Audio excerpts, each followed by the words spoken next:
Hello and welcome to the Midweek Sparring portion of the Shadowboxing podcast. I'm Dan Doherty alongside Jake Krier, and there's plenty of MMA news to talk about, including this weekend's event, UFC Brasilia.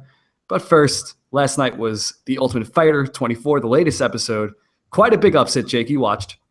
Yeah, so Eric Shelton was the 15 seed in the tournament, and he hails from Iowa. He's the caged aggression flyweight champ. And he took out the number 2 seed, Yoni Sherbatov. Sherbatov looked like the real deal in every bit of film that they showed. And Shelton really took it to him. The first round was super close. I scored it, probably in favor of Sherbatov, but it could have gone either way. Shelton was certainly in the fight. And then he just kept on him. The guy has pretty insane cardio.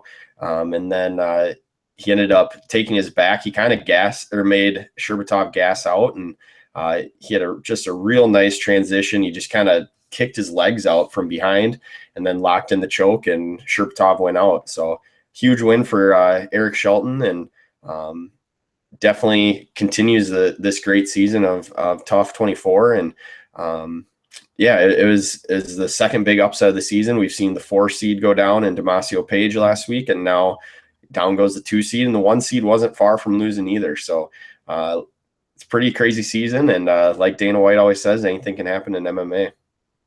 Yeah, and I kind of got John Dodson vibes from Eric Shelton, how like when John Dodson was on the show, whenever you tried to take him down, he would just bounce back up like a spring. Exactly. And it's kind of what I felt from Shelton every time the number 2 seed, I forget his name. Sherbatov, yeah. Yep. I just watched the recap. But it seems like whenever Sherbatov got him down, he would just bounce right back up or reverse him.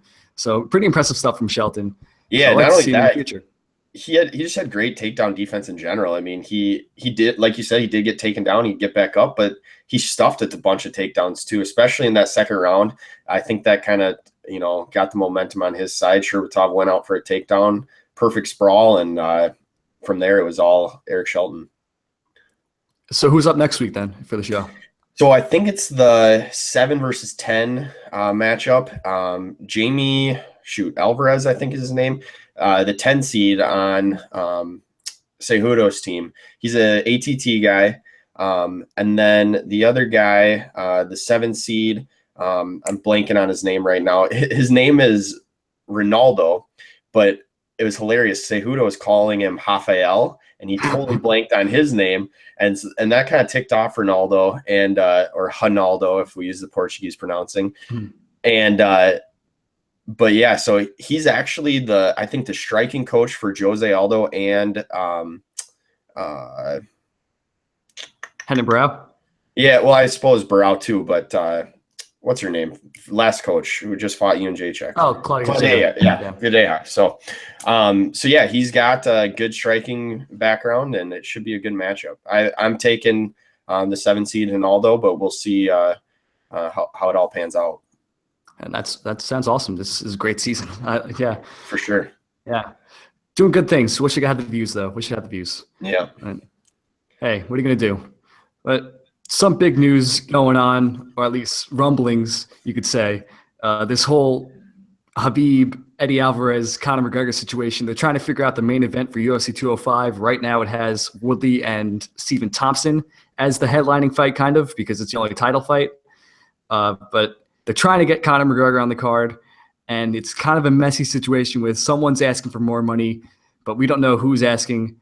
And now I've heard that Eddie Alvarez was offered Khabib Nurmagomedov at UFC 206, so looks like nobody's getting on UFC 205. I wrote an article about it, but it's quite the messy situation they got. Yeah, it's crazy. You know what? It's your typical Conor McGregor, fiasco, and it's what's going to end up happening. Who knows?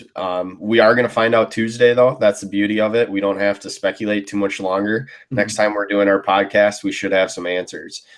Because they have a big press conference scheduled. Dana White says that, all the entire card is going to be revealed. So that's going to be pretty sweet.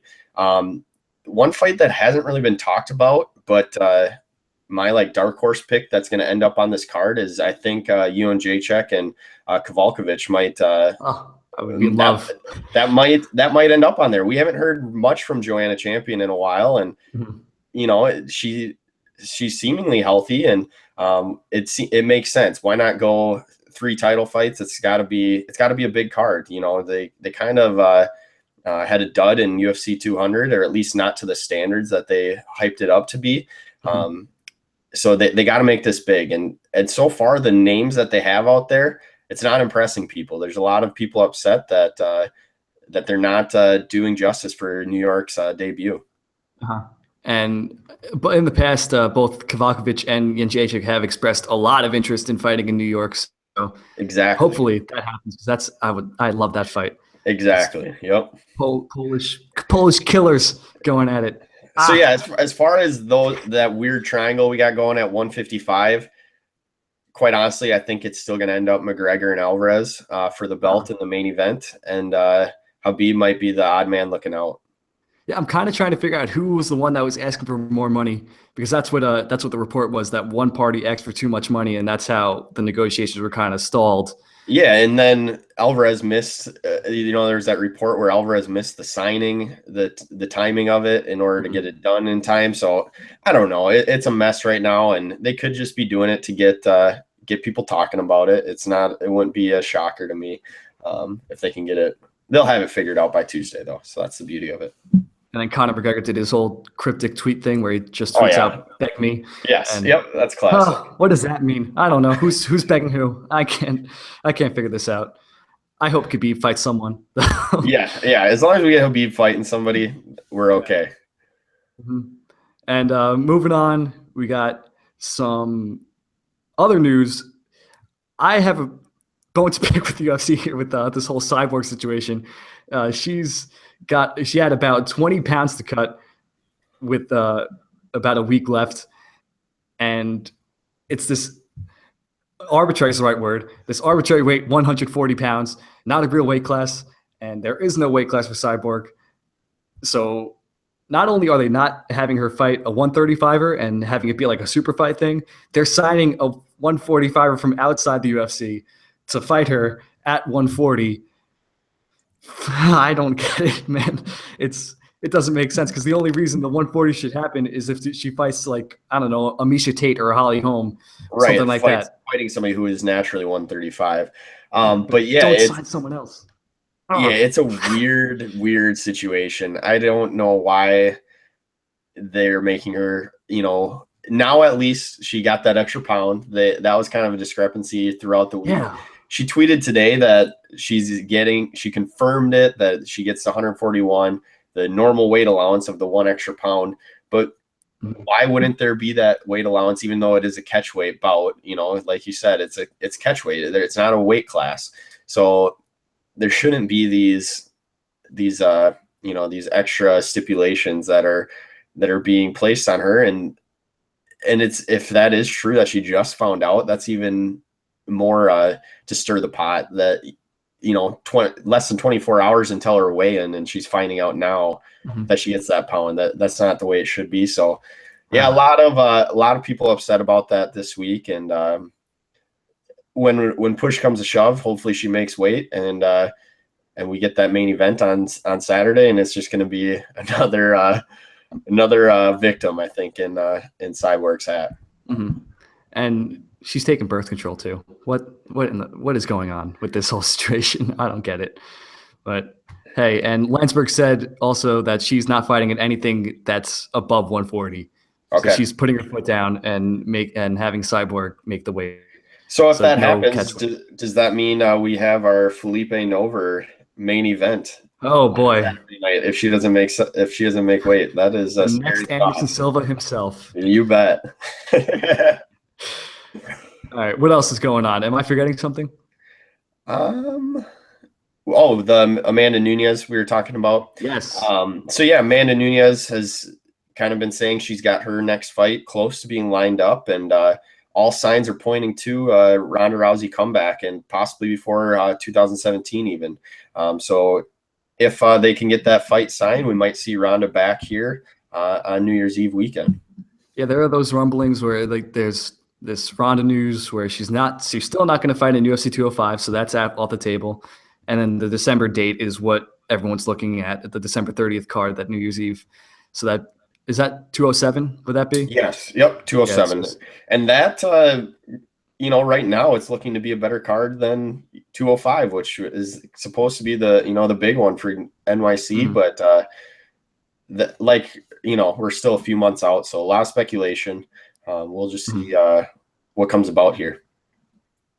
I'm really, really hoping that either Pena or Shevchenko get the shot, because they have done more than enough to deserve it. Well, on that note, Shevchenko tweeted today that they had in the makings her versus Pena at UFC 205. That's even better. And well, yeah, it's great. It's not bad. It's not a title fight, but the talk is that Pena didn't sign the paperwork, so it's kind of that Alvarez McGregor deal again. And yeah, Pena's dead set on fighting Amanda Nunes. Yeah, for sure, and she deserves it. I mean, I think she's if there's anybody, Ronda aside, it's got to be Pena. Definitely. And yeah, that would answer a lot of questions for me, because I can't figure out who deserves it more, Pena or Shevchenko, because they've each made their case, especially how Shevchenko had that really close fight with Amanda Nunes at UFC 196. Pena has just been on a tear since she just came back from injury, and I don't know. I'm loving that top of the division at 135, trying to figure out who's getting that shot. If Ronda's going to be there, that's even more reason why it sounds like Rousey's coming back. If Shevchenko's true there, saying that they had that fight between her and Pena. If Ronda's going to come back and kind of block things off at the top, you got to do Shevchenko and Pena, number one contender next. Love it. I love that fight. I'm getting excited already.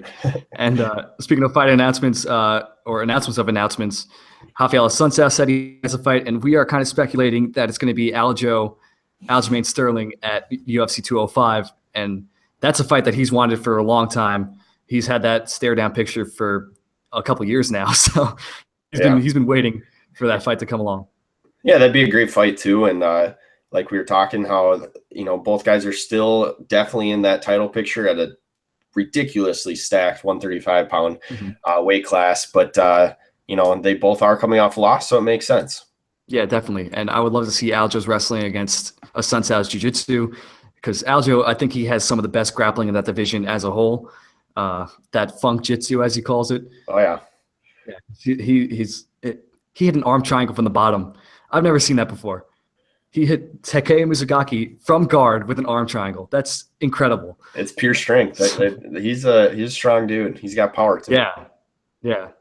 But he's just he's still not comfortable on the feet, though, and that's what's holding him back, I think. So we'll see if he can evolve that part of his game, because then he'll just become a wrecking machine if he can just round out his striking. Well, and he had to work on his wrestling a little bit too, because Caraway kind of took him down with ease, and it'll be interesting to see how Sterling responds to that first loss. I kind of blame that on fatigue, though. He kind of blew out his loss. That's true. For sure. That full Nelson was that was crazy. Yeah. And but a real fight announcement happened, and that was Robert Whittaker versus Derek Brunson, which is just an awesome fight in the middleweight division. Two of the up and comers, because that middleweight division needs some, and we'll see who's the real deal in between those guys. Yeah, so it's going to be in Australia. So obviously in Robert Whittaker's, semi backyard, being New Zealand.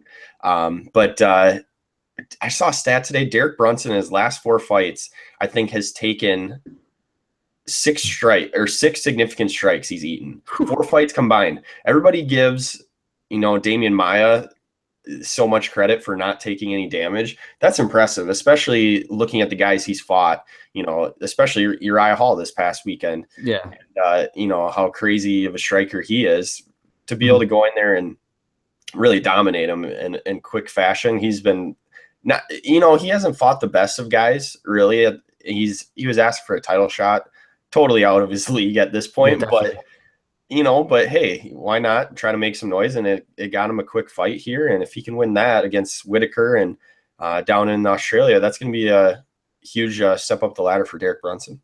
So he's beat Ed Herman, Sam Alvey, Juan Carnero, or was it Talos Latest, I think. I don't remember. One of those two. It might have been Carnero, and then he forced him to move down to – yeah, it was Carnero, definitely. Yeah. Okay. It was Carnero, and then he fought just Uriah Hall this weekend. So yeah, 6 strikes. That's incredible. And I love Robert Whitaker too. I think he's going to be the next big thing at middleweight. But man, he's got a tough test in Derek Brunson because one punch we've seen from Derek Brunson can put the lights out. Yeah, I'd be shocked to see that one go to a second or third round even. Yeah, because Whitaker definitely has knockout power. That knockout he had of Brett Tavares was just beautiful stuff. And then he also picked apart Uriah Hall for 3 rounds. So he's got very, very technical, disciplined striking. I'd love to see it against a little reckless on the feet. He kind of leaves his head out there a little bit, but he has that knockout power to save him. But I want to see those 2 styles clash because it's really interesting. For sure. Definitely looking forward to that one. November 19th, I think. Mm-hmm. Main event. Rockhold versus Souza. So that's going to be a fun card. That's definitely a solid, likely co-main. I assume that's going to be your co-main event. Has to be. It was that 9 versus 5 in my rankings at least. So yeah, it's definitely not going to be the Chris Camozzi, Dan Kelly fight that got announced. So I don't think that one's contending too much. That's got slop written all over it. So, but yeah, fun fight anyway. Let's see. I think that's the news. What they have to touch on, right? Unless. If I'm forgetting something, let me know, or else I'll go into my prospect to watch.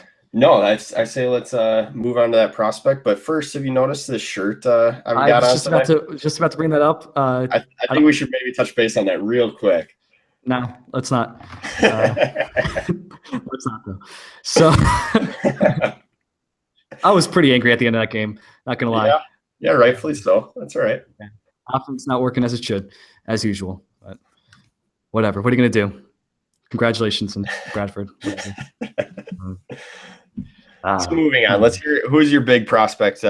Who fans should be looking at this week? Yeah, so I was going to look at Jose Torres from Titan FC, but then you opened my eyes to a person that's a little more relevant this weekend, Gregor Gillespie, or Gillespie, however you want to pronounce that, from Long Island, New York. He's making his UFC debut against Glyco Franca, first fight of the night on UFC Fight Pass. He is 7-0 in his career. D1 or I believe D1 national champion. Yep, from Edinburgh, University, and he's got killer wrestling. A little one-dimensional, but man, his top control. I watched one of his fights, one of his quick ones. His last one was a split decision. I watched one of his finishes, and his top control is like he's gliding on top of the person. They're trying to get him. He's just like just levitating above you. So he just keeps top control the whole time. It's beautiful to watch. So if he gets a takedown against Franco, who has a good ground game himself, he had like 5 takedowns against James Vick. So I would love to see the ground exchanges in this one because Gillespie's doesn't seem like he's too comfortable on the feet. He immediately shoots for takedowns when he fights. But when he gets it to the ground, good luck getting one off you because man. He's like a wet blanket. It's impossible. Yeah, I'm looking forward to see his debut as well. Quite honestly, I hadn't heard about him as a college wrestler. I don't follow collegiate wrestling as much as I probably should, but obviously he's pretty fresh out of the game. And what I was reading too is that he is likely probably should be more of a 145er. He's fighting at lightweight this weekend. So, and Glyco Franca is a big dude. So he's definitely a big 55 pounder. So that's going to play in his favor. But we'll just see what Gillespie's made of. I sent you that article of how it looks like he had some issues with alcohol earlier in his fighting career. He went through rehab, and it sounds like he's got that all figured out, and he's serious about his fight game now, and I'm really looking forward to him. He's a big name prospect. Yeah, he had no intentions of becoming an MMA fighter, but now here he is in the UFC, so that's pretty cool. And I think it was in 2007 where he won the national championship in wrestling. Okay. So that might have been a little while. A little before your time, maybe. So yeah, I just can't get over his top control. He's kind of reminds me of Chris Wade, fellow Long Island guy. And if you don't have any experience on the ground, good luck against Gillespie because he's going to just take you to town. So, well, and hopefully for his sake that the results are better than Chris Wade was this past weekend. Yeah. That was a really fun fight, though. It was. Get over that fight. Yeah. It was a great grappling exchange, and a lot of them, and we might see that this weekend too. Yep, definitely. And so let's go into this what are your favorite fights this weekend? Okay, so I released my top 5 favorite fights for UFC Brasilia. Starting at the bottom with my 5th favorite fight, we're looking at that Gilbert Burns Michel Love it. Prajeris fight. Yes. That's the FS1 prelims main event, and looking at their records, they're both really impressive. 11-1 for Burns, 20-2 for Prajeris. Prajeris has been kind of a dark horse in this 155-pound division. He's beat a lot of real studs that were kind of on the rise, and they ran into him. They both have similar frames. They're huge guys for 155. Prajeris' nickname is Tractor, so let that kind of sink tank, in. Yeah. So I'm really looking forward to that one. They both have good pop in their stand up, and Burns is a stud on the ground. So it'll be interesting to see how that one plays out. Number 4, I have the flyweight fight, Jussier Formiga and Dustin Ortiz. Really looking forward to that fight. That's likely won't be a finish, but both fighters have shown that they can finish fights as well. Surprisingly buried on the prelims too. Yeah, seriously. When you look at the main card with 4 of the 6 fights having massive favorites, we'll probably get to those here shortly. Formiga and Ortiz is probably one of the biggest toss-up fights on this card. Could definitely see it going either way. And, the winner of this fight has got to be climbing towards the top. And, right now it's going to be DJ facing the winner of Tough, and we got Cejudo and Benavidez fighting. But other than that, there's kind of wide open there at 125. So yeah, and Formiga only loses to the elite of the division. He's only lost against Dotson, Benavidez, and Cejudo. So he's a very, very good contender. Exactly. And Ortiz has been on a roll lately. It's Wilson Hayes, though. That's true. Yep. Yeah. But prior to that, I think he won quite a few fights in a row. So, this is a big fight for him. He's a 12th ranked fighter, and like you said, Formiga is right at the top as a 3. Formiga hasn't got that title shot yet, and a win over Ortiz is another step towards it. At number 3, I believe you guys mentioned this a little bit on your Shadowboxing podcast on Sunday, but the Pepe and De La Torre fight, Godofredo Pepe, Mike De La Torre, that's kicking off the main card. Yep. It's got fun written all over it. It does. It's 2 guys who go in there. Pepe especially is just a wild fighter. We might see a similar Chaz Skelly, Maximo Blanco, 2 guys go in there, karate kick each other, and go from there. Likely will last longer than 19 seconds, but who knows? It's definitely could have the makings for fight of the night, or it could be something over in less than a minute, or for sure in the first round. It's got finish written all over it, and I'm really looking forward to that one. Yeah, De La Torre is like just a brawler at his heart, and Godofredo Pepe, we know how explosive he is. He can just pull out flying techniques out of nowhere. Yep. He finished Andre Fili with the flying triangle from the clinch. Oh my God. Yeah. And not only that, but he's not afraid to throw flying strikes either, knees, kicks. He's kind of the Yair Rodriguez before there was Yair Rodriguez. Yeah, I like that. I like that comparison. So that's a fun one in the featherweight division. Number 2, I've got this fight is actually the one I'm predicting to be the fight of the night, and that's Francisco Trinaldo and Paul Felder. Really looking forward to that one. Felder, he's had kind of a weird recent history in the UFC. He was the next big thing. He beat Sago, he beat Castillo, and then he ran into that fight with Edson Barboza in Chicago. I was actually at that fight. Insane fight, lost a close decision, but then he lost the weird decision to Ross Pearson. It was a split at UFC 191, but then since then he's rattled off 2 big wins against Darren Cruikshank and Joshua Berkman. So that's a big fight for Felder, and Trinaldo's kind of that Michel Prajeris fighter too, where he's had some big wins that kind of go unnoticed. A lot of his fights are down in Brazil, so maybe some fans aren't tuning into those as much, but that's going to be a factor too this weekend. I think a lot of these fights we've seen in the past, if a fight goes to decision, how those Brazilian judges factor into it. So Felder's going to want to go out there and try to get a finish, but Trinaldo's got just a wicked chin on him. He goes to the decision over or close to half of his fights. So this one, I expect to be fight of the night just because I am predicting that it kind of a back and forth affair, and I don't think anyone's going to get the finish in this fight, but we'll just see with that. Yeah, I think that's my pick for fight of the night too. Trinaldo is just on a roll right now, 6 in a row, and he's looking impressive, and his stand up has looked better than it ever has. The way he just diced up Yancy Medeiros and almost finished him for 13 minutes. Would you say he almost had him on the ropes? Yeah, it was crazy. And Felder, it's never a boring fight when Felder's involved. He never seems to pull away from guys. He's his opponents are always in the fight. I think Darren Cruikshank was even winning before Felder got the choke out. Yep. So always a close fight with Felder, and that is a recipe for a close decision for Francisco Trinaldo in Brazil, in my opinion. So that's my pick is Trinaldo by decision. That's not going to go over well with our guy Jeremy Klump. He's a huge Paul Felder guy. Yeah, I think he said this he did say this the first time he hasn't interviewed Paul Felder for a fight, but he did text him a little while ago. So sure. I just talked to Jeremy today. Nice.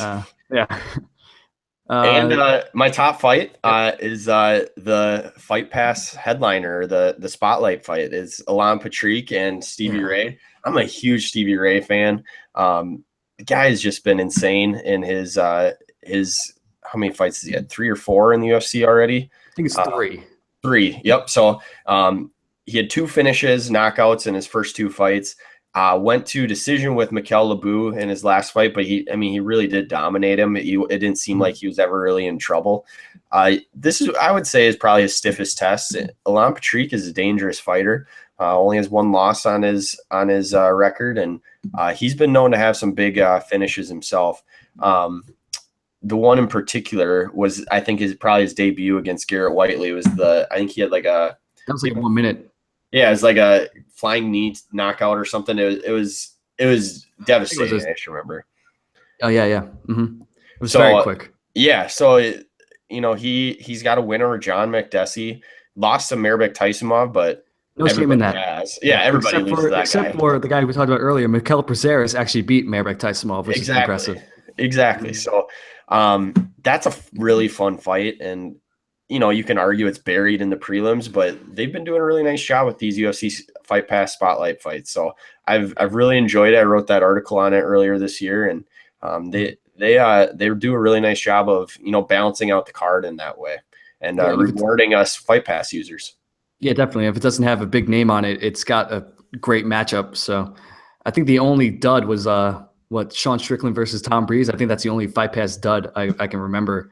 Yeah, even since it started. Really this past weekend on UFC Hidalgo, the fight between Brown and Montano. Brown, that was a fun fight. It had some controversy, with all the cage grabs and everything. But Brown went out and got it in that 3rd round. That was fun to see him go get that choke. Mm-hmm. Definitely. And so what's next? That's your top 5 fights. I think my favorite fights have to do with the jiu-jitsu guys. Okay. Yaya and Burns.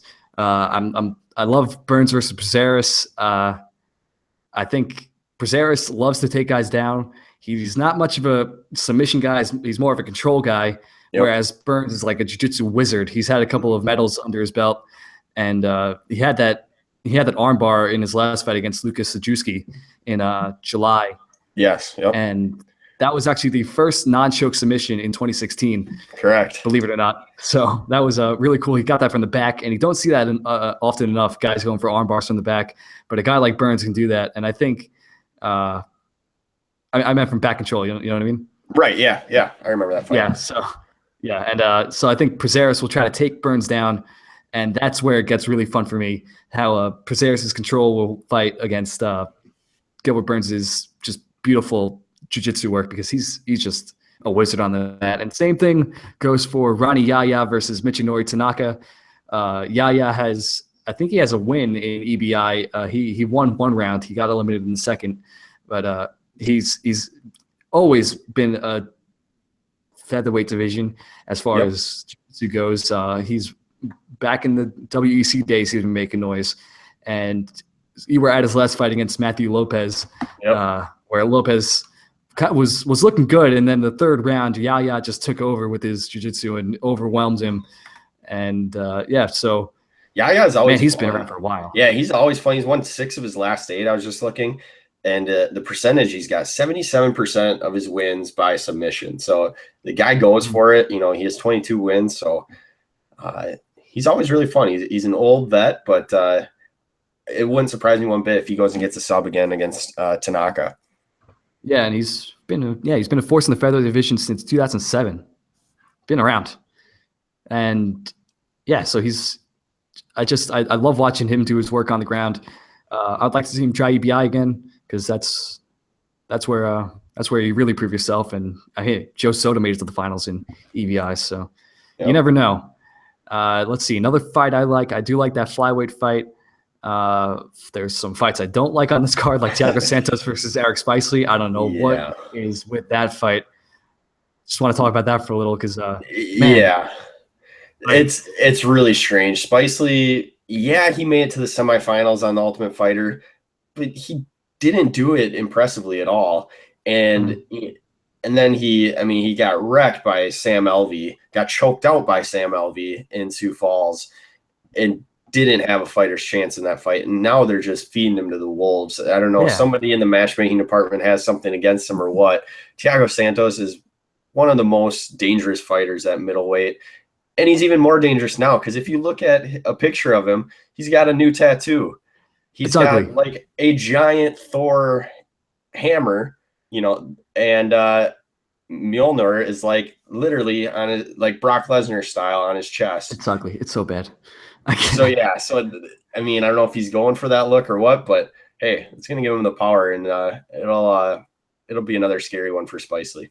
Yeah, what's really confusing is Sam Alvey just dominated Eric Spicely, and then Spicely ends up getting a better opponent than Sam Alvey, because Alvey ended up fighting Kevin Casey, and Spicely fights one of the most dangerous guys in the middleweight division. So, well, it's not like he's taking on short notice either. This fight's been made a long time ago, so it's weird. Yeah, I like the announcers. I was like, did I just read that right? Eric Spicely's fighting that Thiago Santos? Well, and if they didn't have Cyborg on this card, he'd be the biggest favorite on the card. And honestly, he's got to be one of the top ones all year, really. He's close to 7-1 favorite or something like that. It's ridiculous odds. Yeah, and I don't expect to go any different. Picking first round knockout Thiago Santos, it should. I don't see it going any differently, because he's got knockout power for days. That knockout against Steve Bosse that he had, oh my goodness, that head kick was heard around the world. And even though he lost against Gegard Mousasi his last fight, no shame in that. He's still one of the more dangerous guys in the middleweight division. A couple other fights you're probably not looking forward to. Well, actually, you're talking about it on the podcast. You like the heavyweight matchup, don't you? The Bigfoot and Roy Nelson fight. It's interesting because Antonio Silva has looked awful in his last few fights, and Roy Nelson not really that much different. At least I think this is loser go home. Yeah. So I'm thinking we see a finish, which is like the only redeeming quality of this fight. I'm thinking Roy Nelson with a haymaker, because man, it's Antonio Silva's chin is really, really, really gone. Well, and not only that, but they haven't been, like you said, neither of them has been winning. I think in their last 15 combined fights, they've won 4. And, honestly, if this Cyborg fight doesn't go through, that might be your main event, because that's going to draw names or people, a heavyweight main event versus Renan Barão and Felipe Nover. That's my prediction, that's going to be your main event, and that's ugly. Oh boy. Yeah.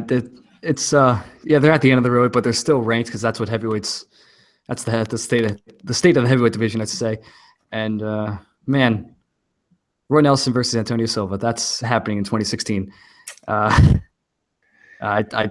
Let's see, Silva versus Chagas is an underrated fight in my opinion. Eric Silva, you never know what you're gonna get with him, but it's going to be entertaining, whatever it is. And Luan Chagas. He had that fight against Sergio Moraes. Yeah, that was a really, really fun fight. He It brought it was a to him. draw. It was a great fight. Yeah. And somehow Thiago was able to survive on the ground with Moraes, and Moraes is just an ace on the Yep. in jiu-jitsu. So really fun fight. It was made in a kind of like makeshift kind of thing because Silva was Yes. supposed to fight Brandon Thatch, and then Thatch got hurt. Thiago was supposed to fight Shinso Ansai. Ansai got hurt. So they just said instead of getting new guys, they'll just put them together. So let's see which Eric Silva shows up because, man, he can be either really, really good or he can just look like, why is this guy still in the UFC kind of thing? Yeah, for sure. That's my exact thoughts on that fight. If we want to get to my top 5 fighters to watch, Chagas is number 5 on that list. I'm excited to see how he does against Silva. It's a big name, even though, like you said, Silva, you never know what you get with him. Number 4, we haven't talked about this fight yet, but Vicente Luque. Definitely. Yeah. I'm really looking forward to see how he does. He's had 2 finishes in the UFC so far, and he was really fun to watch on that season of ATT and the Black Zillions. Yeah, I love his jiu-jitsu too. So yeah, he's a stud, and Hector Urbina, he's no slouch, but Luque is definitely a heavy favorite, and he should come out the victor. I don't see Urbina as that UFC caliber that much. Yeah, he hasn't proved it yet, at least. Mm-hmm. Number 3 on my list, I got Cyborg. You know, the history's there with her, and you got to tune in when she fights, just because she always has that potential for the big finish, and who knows what she's going to say after the fight too. I'm still interested to see what Landsberg has to offer because this is Cyborg, but Landsberg is a Muay Thai champion, or at least she has a very, very good Muay Thai pedigree. And Cyborg did try that Muay Thai fight in her career, and she was dominated in that fight by the Muay Thai expert. So let's see what happens here if Cyborg is forced to use her wrestling, because that's going to be really interesting because we rarely see Cyborg take her opponents down. So, but you're picking Cyborg, though, right? Yes, I have Cyborg by submission. Okay. So we'll see. We'll see what happens. But yeah, I'm hoping that Landsberg brings out another side of Cyborg's game in this fight. Fair enough. Number 2, Gillespie. We've already touched on him, and then number 1 is Stevie Ray. Like I said, I'm a huge Stevie Ray fan. I think he's got his head on straight. He carries himself well, and he's got this thing figured out for a young kid. So the pride of Scotland, Braveheart. Let's see how he does this weekend. Yeah, I think that about covers it. So yeah, that was this is a good card. It's not like UFC Hidalgo, which had like no names on it. This card has names and good matchups. So I'm looking forward to this one. Some of the mismatches, not really looking forward to, but there are some really good fights. We got to go through bonuses, correct? Yeah, yep. So my fight of the night, like I said, Trinaldo Felder. Performance of the night, the 2 obvious ones, I'm going to Cyborg and Thiago Santos. Nice. I had the same with fight of the night. That's just Trinaldo versus Felder. It's just a recipe for fight of the night. Unless Trinaldo decides to use his jiu-jitsu game, which is what he did early in his career. He was able to take guys down and just dominate them from there. But now he's kind of falling in love with his striking, which still, he's no slouch on the feet. He knocked out Chad Laprise pretty early on. So that should be a really fun fight. Performance of the night, Thiago Santos. And I will not go Cyborg. I'll pick Roy Nelson for performance of the night. Yeah, first round knockout, in my opinion. But overall, really good card. Some awesome jiu-jitsu practitioners. I can't wait to see it. That's going to be fun to watch. A lot of good fights. Like you said, it's you can't really compare it to last weekend's UFC Hidalgo, just because it's got a lot more big names. But I thought there was a lot better matchups as far as top to bottom on that Hidalgo card. Yeah, definitely. It was definitely a fun card. A lot of good fights, and but I think we can expect that this weekend with a couple squash matches mixed in there as well. Mm-hmm. All right, and I think that about covers it. That goes through what we had listed. We did a lot better on time this week. We did. I think we got about our 45-minute goal, 30 to 45 minutes, so not bad. Yeah, so definitely. And we'll be back next Thursday. And then we'll be previewing UFC Portland. Yes, UFC Portland, which just lost Sergio Pettis, unfortunately. It did. And 2 fights. The Berkman's got a new opponent, Zach Atau. Bobby Green pulled out. So, yeah, it's definitely under construction, and we'll see what we have a week from now, and we'll be able to talk UFC 205. Yes, and I really hope they find a replacement for for Sergio Pettis because man, I love watching Luis Smolka fight. Yep, for And sure. I want to root him. I want to root for him because I always end up liking the guy that he's fighting more. So, Yeah. but I definitely want to root for Luis Smolka this next weekend. So I think that about does it. Thank you for coming on, Jake. And that was the midweek sparring portion of the Shadowboxing podcast. Thank you for listening. We'll be back. Tune in Sunday, 6 a.m. I'll wrap up. 6 a.m. VICradio.org. You can listen to me talk about UFC Brasilia for 2 hours and preview other fights that are coming up that weekend. All right. Thank you very much. Sounds good. See you, Dan. Have a good night. Yep. See you later.